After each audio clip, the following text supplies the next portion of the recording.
ဒီနေ့ဖေးပေါ်မှာတတင်းလေးတစ်ပုတ်တက်လာပေါ့နော်တောင်မြို့မှာဒီဈေးတင်ရောင်းတဲ့ဆိုင်ကိုဒီပြည်သူတွေကကင်းနဲ့ဝိုင်းထူပြီးတော့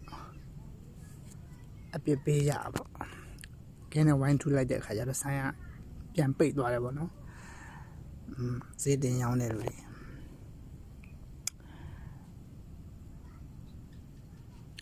ဒီကတော့ရောင်းသူဘက်ကဟိုနေ့ကပြောတဲ့အတိုင်းပေါ့နော်အဲမလုပ်သင့်ဘူးပေါ့ယူသားဖို့ပြီးတော့ဝယ်သူတွေဘက်ကလည်းပဲတချို့တွေကဥပမာစီပဲဥပမာပေးကြပါလို့စီရှားတယ်ဆိုပြီးတော့တန်းစီကြတယ်တချို့ကတုံးမင်းနေနဲ့လာတန်းတယ်ဆိုင်ကယ်တွေနဲ့လာတန်းတယ်ပြီးတော့ပြန်ထုတ်ပြီးတော့စီဆိုင်မှာ3000ဆိုတော့9000နဲ့ရောင်းတယ်အဲ့လိုထုတ်ပြီးတစ်ခါပြန်လာတန်းတယ်တော်မိသားစုလိုက်နော်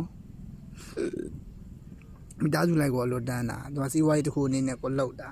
အဲတကယ်အားရမျိုးတွေလည်းမလုပ်သင့်ဘူးလို့မြင်တာပေါ့နော်မြင်တာမဟုတ်ပါဘူးဘယ်သူမေဒါမလုပ်သင့်တဲ့အထဲမှာပါပါတယ်ပြီးတော့တချို့တွေကတခုခုဖြစ်လိုက်ပြီဆိုရင်နည်းနည်းငွေရှိတဲ့လူတွေကစမ်းတွေပြစ်ဝဲတာမျိုးအကျဥဟင်းချစ်စရာကအစပေါ့နော်အကုန်လုံးတို့ကဈေးတက်တော့မယ်ဆိုတော့ကြိုတိတယ်ပေါ့ဈေးတက်မှာကြောက်လို့ဆိုပြီးအဲ့တော့မလိုအပ်ဖက်နဲ့လှိမ့်ဝဲတာပေါ့လှောင်တာပေါ့ငွေရှိတဲ့လူတွေဆိုတော့အဲ့ကကြတော့ဟိုတကယ်ငွေမရှိတဲ့လူတွေကြတော့အဆင်မပြေဘူးလေနော်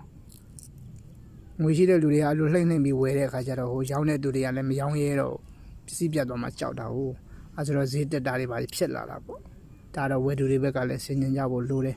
ကိုတကယ်လိုအပ်လို့ဝယ်တာမျိုးဆိုတော့ကိစ္စမရှိဘူးတချို့ကအိမ်မှာစားစရာတော့ရှိတယ်ဒါပေမဲ့ဈေးထက်တက်မှကြောက်တာရဲ့အဲ့လို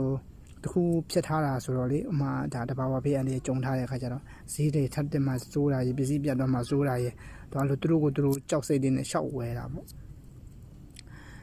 ဟာလိုမျိုးတွေလည်းမလုပ်သင့်ဘူးဒါကတော့ဝယ်သူတွေဘက်ကပေါ့ဘာဖြစ်တခုခုကြုံလာပြီဆိုရင်တော့ညီတို့ညာတို့သွားတာကပို့ပြီးတော့အဆင်ပြေတာပေါ့ဗျာဟောတော့မှတရားနဲ့တရားကြည့်အခုကျွန်တော်မြေကူထိမလာသေးဘူးရေလည်းမချိုးရဘူးဒါမှငလင်းဘေးနဲ့တော့လွတ်ပါတယ်ကျွန်တော်တို့မိသားစုက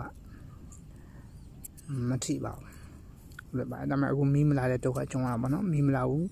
မီးမလာတော့ရေတင်လို့မရဘူးတမင်မီးမှွေးပြီးချေရတယ်အဲလိုမျိုးလေးဒုက္ခလေးတော့ရှိရပါဘူးဒါဒုက္ခလို့မဟွာပါဘူးပြောလို့မရပါဘူးကိုယ်ရဲ့အသက်ဘေးနဲ့ဝေးပြောချင်တာကတော့အဓိကတော့စားဝတ်နေခက်ခဲတာပေါ့ကွာနော်ကုန်စည်နှုန်းတက်တာနဲ့ရောင်းတဲ့သူနဲ့ဝယ်တဲ့သူရဲ့ကြမှာညညာမျက်တလေးလောက်ကြဖို့ကိုချင်းစာတရားလေးနဲ့နေကြဖို့ပေါ့အဓိကတော့